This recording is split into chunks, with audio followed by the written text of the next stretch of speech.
Hi, everybody. It's Tim Hughes here. I'm the CEO and co-founder of DLA Ignite. With me today, I've got Becky. Becky and I are going to talk about employee advocacy, and we're going to talk about purpose within an organization. So how we can bring purpose and employee advocacy together. Before we go into that, Becky, where can people find you? I'm available on LinkedIn, BeckyGraebe. That's probably the easiest. Also at the same handle on Twitter. Okay, cool. Thank you. And you are pretty Sure. pretty social, aren't you, in terms of what you do? So you. I try to be. Yeah, there's so much interesting information out there, and it's just a great way to connect right now. So definitely. And Becky and I seem to have a bit of a delay. So whenever I'm asking a question, there seems to be like a second delay. We're not quite sure, even though I do know that Becky is about 10,000 miles away from me. So that so if you just bear with us, it's not because that either of us are we're just having to put up with the technology. So I guess so. Exactly. So Becky, I'm going to ask you a question because this is the question that we get asked a lot by people. Why on earth would you put your employees on social media? Oh my goodness. Your employees are the ones who are closest to everything that your entire company is about. They're the ones who are dealing with customers every day, having those interactions and those conversations, and talking about the products and services that you offer. So they're the ones closest to the really amazing stories that bring your brand to life. And so I think having an intentional plan to allow them and encourage them to be a part of your brand story just makes natural sense. And obviously there's risk that goes along with that. Well, yes, I was going to say, a marketing manager said to me, I would never put my salespeople on social. I never trust them. There's definitely risk. And I think to ignore that is to not look at the full story. So I think, yes, there are risks of putting and allowing and encouraging your employees to be on social. And I think it's great to get those out on the table and understand what those are and help leaders understand how you're prepared to deal if it does go off the rails a bit. But I think the other risk that we owe to the conversation is the risk of not being on social. I agree. The risk of not telling those full stories, Yes. right? The risk of your competitors doing this and bringing their brands to life and you not. So those are risks we're not talking about and often enough in my mind. We often talk in our presentations about various social media campaigns that went wrong. There's a famous one in London when Uber Eats started up, and they offered I think it was 2,000 boxes, the big 10 boxes of Krispy Kreme donuts. So you got 10 donuts, and all you had to do was download the app. You didn't even have to buy anything. So 10 donuts, and you just download an app. Why wouldn't you? So the App Store crashed, and there was a lot of people that were annoyed. And the other thing was that they did this on National Diabetes Day. But the fact of the matter is that even though that was a mistake, I think the bigger mistake is not being at the party. I totally agree. When your employee says something about what's going on inside the company or something they're particularly excited about, Krispy Kreme donuts or something that they're doing, it just means more.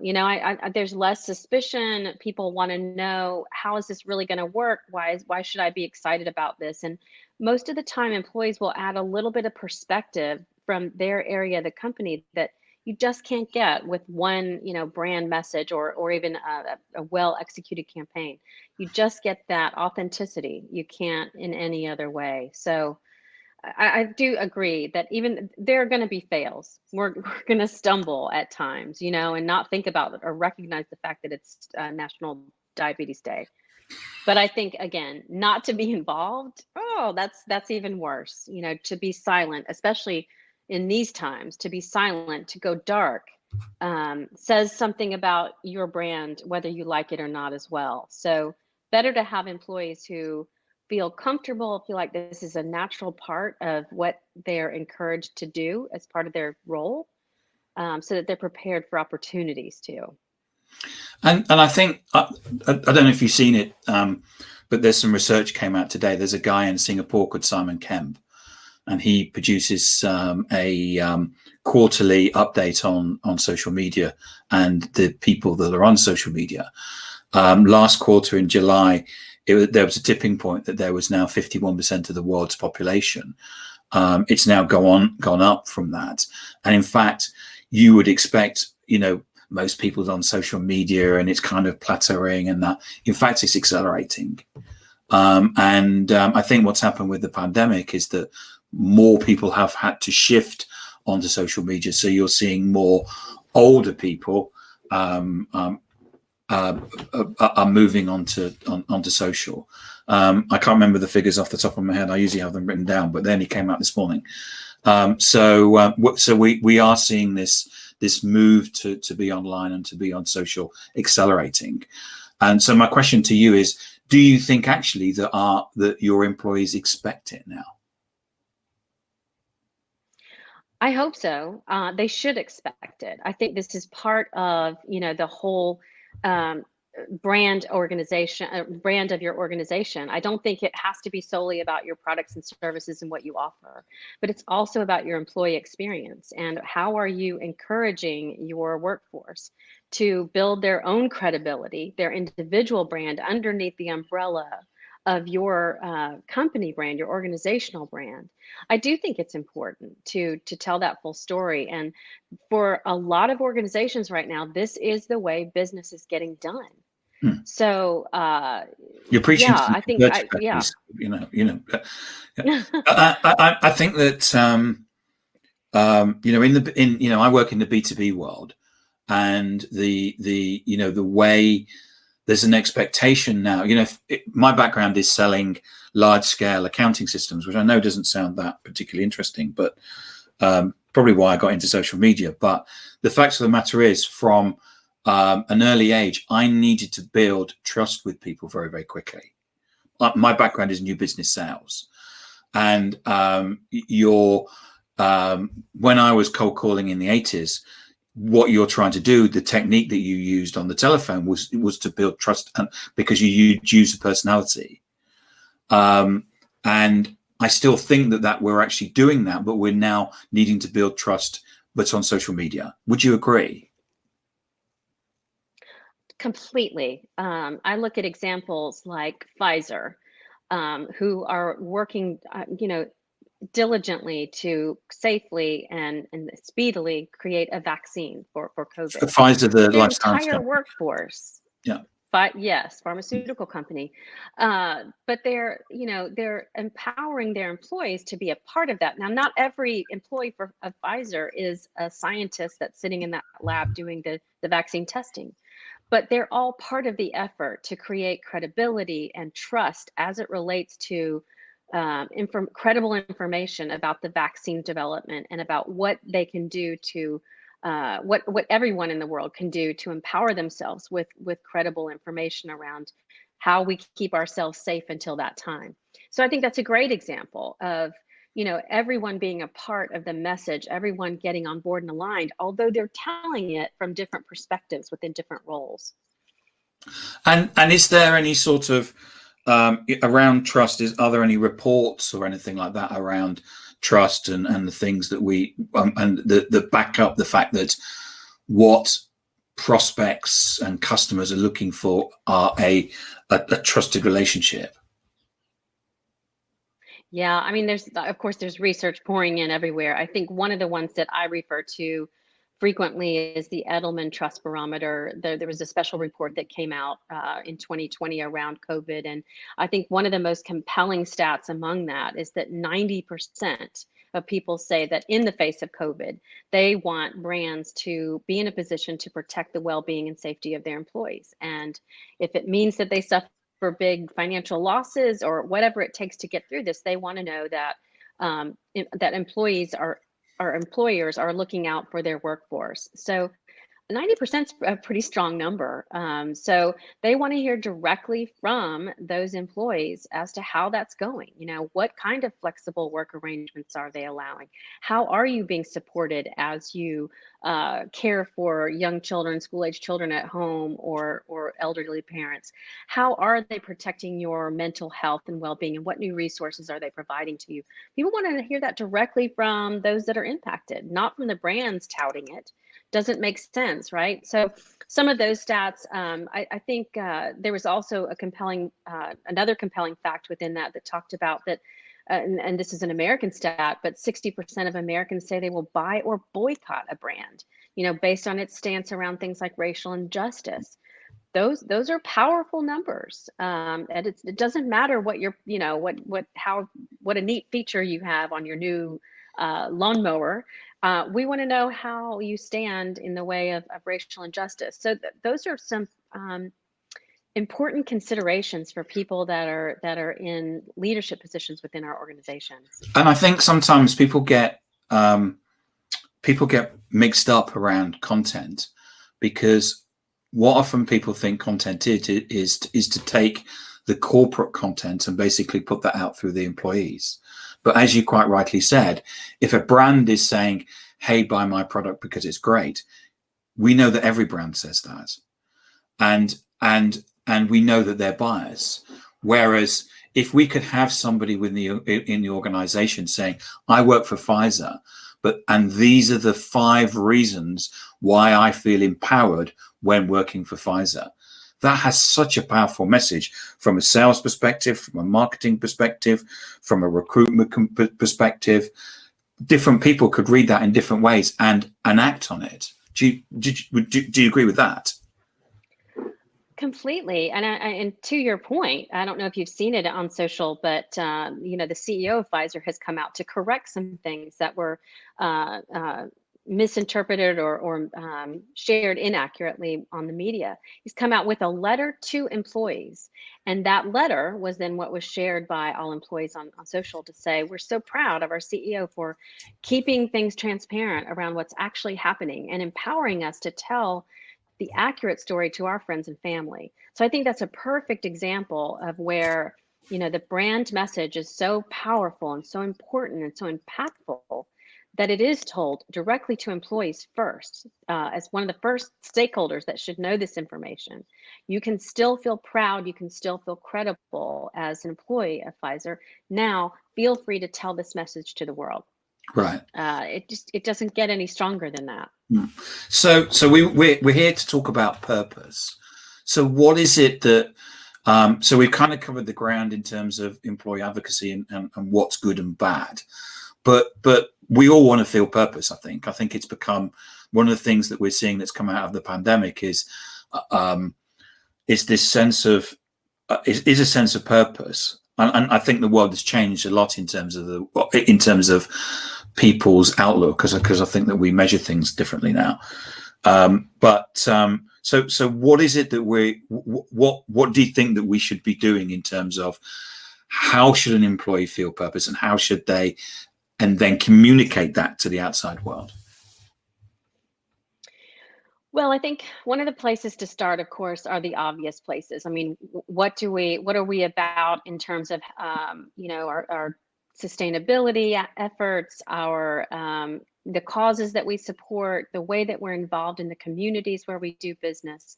But I think a lot of organizations stop there, and it leaves a lot on the table to still continue to talk about. Your purpose is also that whole employee experience, and that's so critical right now. And taking a stand. There was a time when the logo or the business kind of stepped back and didn't get involved in some of the conversations that were happening around critical societal issues. Yeah, I think that's changing. Don't you agree? I agree. Yes, tremendously. Yeah. I didn't make a comment as a CEO. I didn't make a comment about Black Lives Matters, and I wish I had. And in fact, I think my employees were expecting us to do that, and we didn't do it because we dodged it, because not because we don't believe in it, because we just have we tend to not want to say things that are controversial on social, and it was wrong. Right. Well, I think a lot of organizations were in your shoes, in wanting to do the right thing, wanting to say the right thing. Old habits are hard to change. And, I think as some of the early adopters came out, I mean, one of the ones that comes to mind for me is Nestle Purina, and how they came out and they talked about that racism and bigotry and inequality and discrimination has no place at Purina or anywhere. Um, that just it made it so easy and so fundamental for employees to understand where the company stands, and that they were encouraged to share that message. It's powerful, but we may not change in 3 months time. We may have to see that the world is demanding this now. The world expects to know where your North Star is as an organization. And people are developing their image of a brand or an organization based on that. Yeah, and I think that there's this balance that we have to get, because there is the risk, versus actually, I think what's happened is that in the past was that organizations like yourselves, and organizations like ours were going to people saying you need to go on social, because what's going to happen is society is going to demand it. And what's happened is that society has actually accelerated past, and now accelerate, and it is demanding it, and we have to catch up. True, but I think what you talked about in terms of risk is still there. And my friend Kim Clark likes to talk about the say-do gap that organizations have, where we can come out on social and we can say all kinds of beautiful things, right? We can develop social tiles that are just so attractive and compelling. But unless we're actually doing that within our organizations, or at least making very real and credible attempts at becoming who we say we are or want to be, that can backfire. Yes. So you're right. There is tremendous risk if you're saying one thing and your employees know that is far from the truth, because they're not doing anything. They're just talking about it. So yes, listen to employees, listen to their stories, what's important to them, what's important to the brand, and pull all that together. But then there has to be some action too. And I do think that's one of the risks in going out on social and encouraging employees to share something on social that they don't find to be true. Employee advocacy starts with trust, and trust begins with truth. Yeah. So I think we've got to bring all those things together for this to be truly effective. Yeah, and so do you think there's any misconceptions around what is employee advocacy and in the round? Yeah, I mean, again, I think, not to limit it to the things that are just the feel goods. And we were just talking about this, right? So not just the things where we're showing we're helping out in the community and we're about these causes and we're sustainable and we're working toward this. All that's good. And those are the easy things, truly.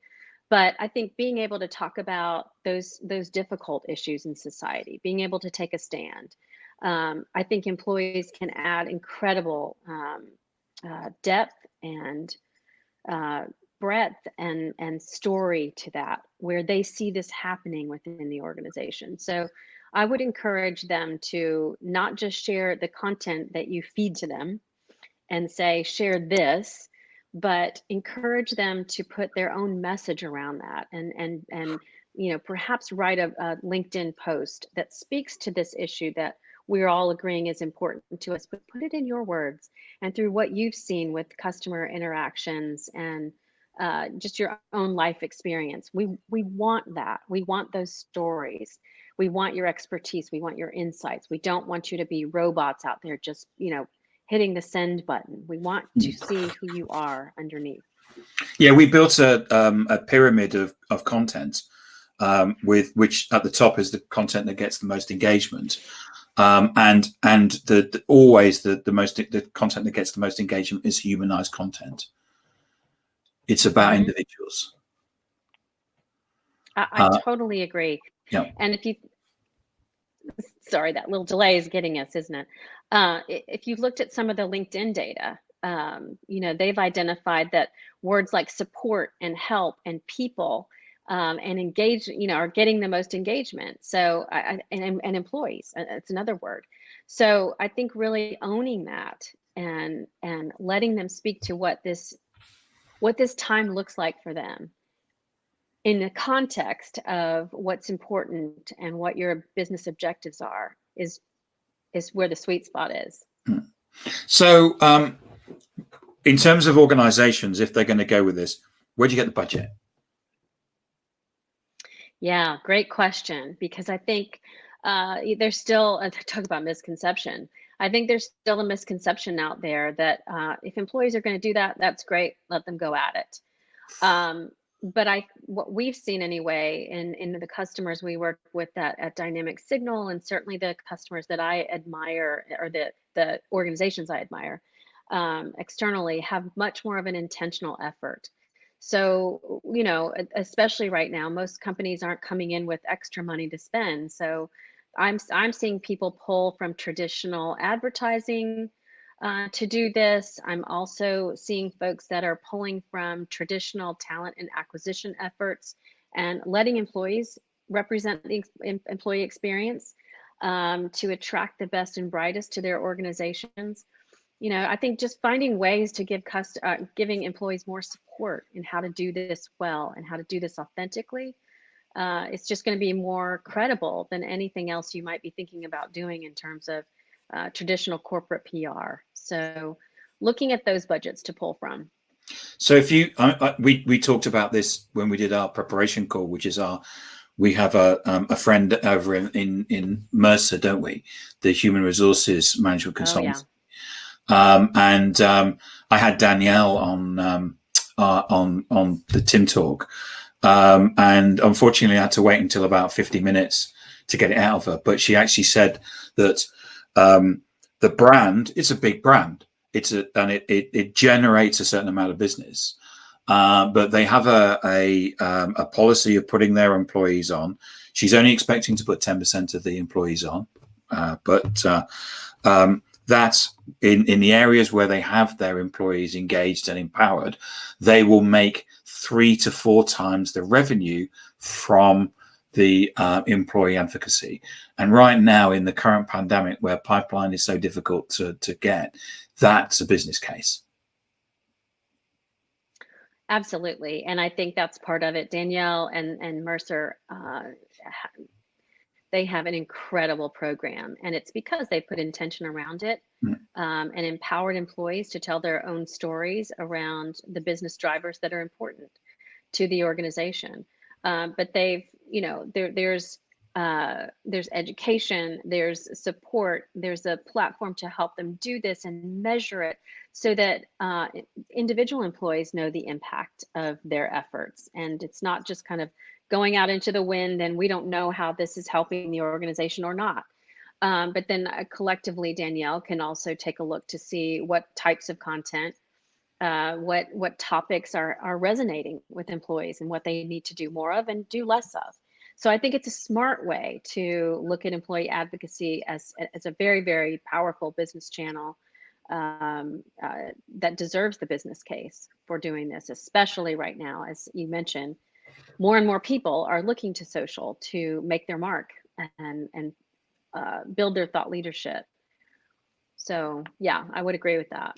I agree. I mean, she says in the that there's an intention in terms of training people, and the way they do that is actually looking for people to volunteer rather than necessarily going to people and forcing people to do something. And she's also a great believer in the platform. And one of the big reasons for the platform, as you say, is the fact that she can measure. So as you say, she knows what's working and what's not working. And I think that the platform also gives her a, going back to this risk thing.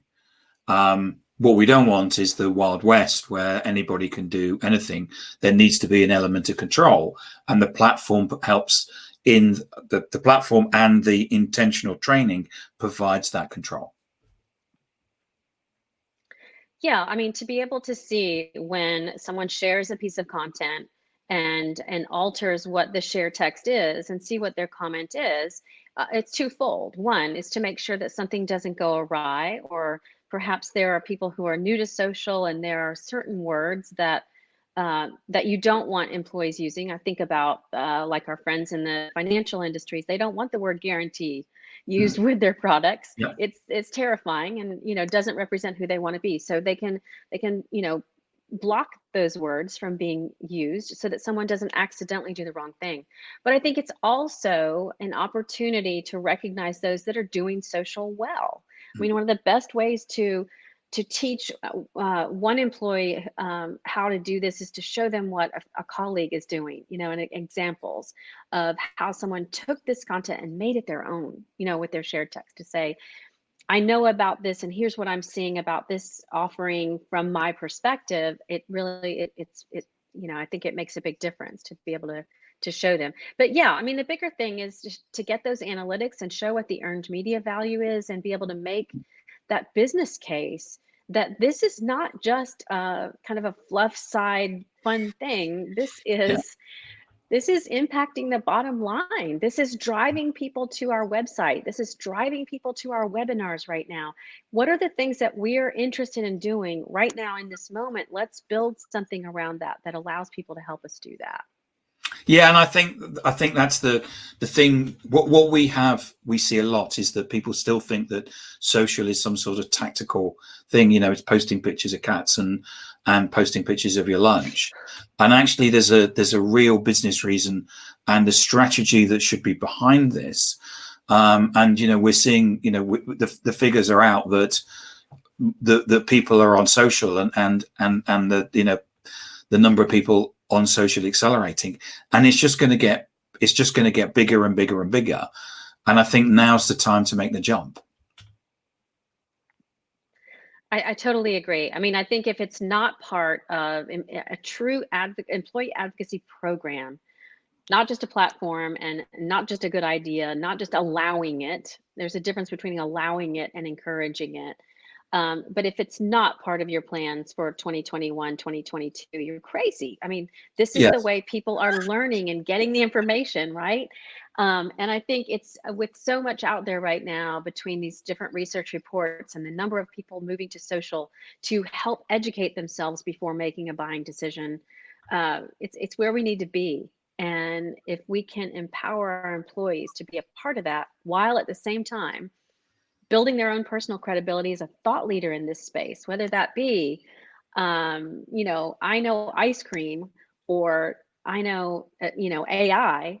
I think we're missing an opportunity. I agree. But Becky, thank you so much for coming on today. It's been fantastic and really. Thank you for having me. No, you're welcome. Can you remind people where they can get hold of you? Absolutely. I'm on LinkedIn under Becky Graebe, and also the same on Twitter. So Fantastic. Look forward to connecting with everyone. Yeah. And please connect with Becky. She's, as I said, she's big on social. So please connect with her. Becky, thank you so much for coming on today and sharing your insights. And I'll see you on social. Super. Great. Thank you again for having me. Thanks, Becky. Thank